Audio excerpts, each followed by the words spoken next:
தன்னை தியானம் பண்ண ஆரம்பிச்சிட்டா இன்னும் நல்லா தியானம் பண்ணுற ஒருத்தருக்கு வந்து தன் சுற்றி உள்ள சூழ்நிலை கூட மாறும். இன்னும் சுற்றி உள்ள மக்கள் இன்னும் அவங்க அவங்க நம்மளை அணுகிற விதம் எல்லாமே மாறும் அப்படின்னு நம்ம சொல்ல கேள்விப்பட்டிருக்கோம். ஸோ இது வந்து ஒரு முக்கியமான பயன். பட் இது எப்படி ஒர்க் ஆகுது அப்படின்னு நம்மள யாருக்கும் புரிஞ்சிக்க முடியல. ஸோ இதை நான் ஒரு புக் ரீட் பண்ணேன். ஹிடன் மெசேஜஸ் இன் வாட்டர் அப்படிங்கிற புக். அதை எழுதினவர் வந்து டாக்டர் மசாரோ எமோட்டோ.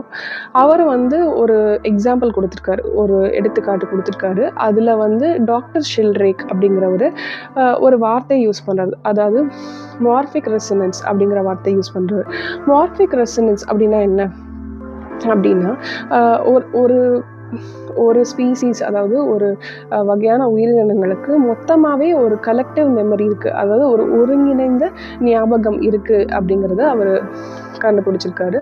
ஸோ அதை ஈஸியாக புரிஞ்சுக்கிறதுக்கு ஒரு எக்ஸாம்பிள் என்ன பார்க்கலாம் அப்படின்னா, ஒரு குரூப் ஆஃப் பீப்புளை ஏபிசி அப்படின்னு டிவைட் பண்ணுறாங்க. ஸோ அது அவங்கக்கிட்ட மொதல் குரூப் கிட்ட ஒரு பெயிண்டிங்கை காமிக்கிறாங்க. அந்த பெயிண்டிங் நார்மலான பெயிண்டிங் கிடையாது.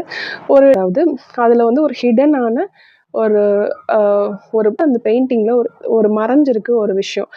ஒரு ஆள் வந்து ஒரு மீசையோடு இருக்கிற மாதிரி ஒரு உருவம் அந்த பெயிண்டிங்கில் மறைச்சி வைக்கப்பட்டிருக்கு. அதை வந்து கண்டுபிடிக்கிறாங்களா இல்லையா அப்படிங்கிறது தான் இந்த எக்ஸ்பெரிமெண்ட்.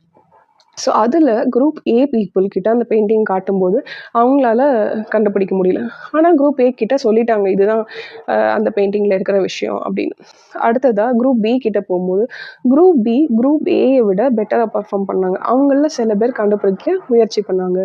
அதே போல் குரூப் சி வந்து குரூப் ஏ அண்ட் பியை விட இன்னும் பெட்டராக முயற்சி செஞ்சாங்க. அவங்களால கண்டுபிடிக்கவும் முடிஞ்சுது அப்படிங்கிறது தான் அந்த எக்ஸ்பெரிமெண்ட்டோட ரிசல்ட்.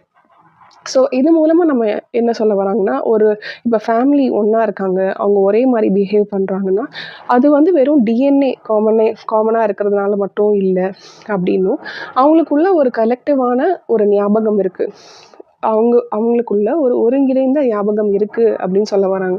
ஸோ அதனால் அவங்க ஒரே மாதிரியாக பிஹேவ் பண்ணுறாங்க. ஸோ இதுக்கும் தியானத்துக்கும் என்ன சம்மந்தம் அப்படின்னு நீங்கள் பார்த்தீங்கன்னா, நம்ம தியானம் பண்ணுறது மூலமாக நம்ம மட்டும் நிதானப்படுறதுங்கிறது ஒரு பிரதான பெனிஃபிட் பிரதானமான நன்மை இருந்தாலும் கூட நம்மளை சுற்றி இருக்கிற விஷயம் எப்படி மாறும் அப்படின்னு நீங்கள் யோசிக்கலாம். ஸோ அதுக்கு வந்து இந்த எக்ஸ்பெரிமெண்ட் ஒரு சிறந்த எடுத்துக்காட்டு.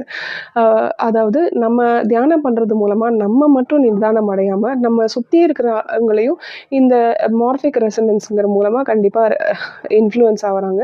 அவங்களும் அதன் மூலமாக நல்ல விதமாக பாதிக்கப்பட்டு அவங்களும் ஒரு நல்ல மனநிலைக்கு வராங்க.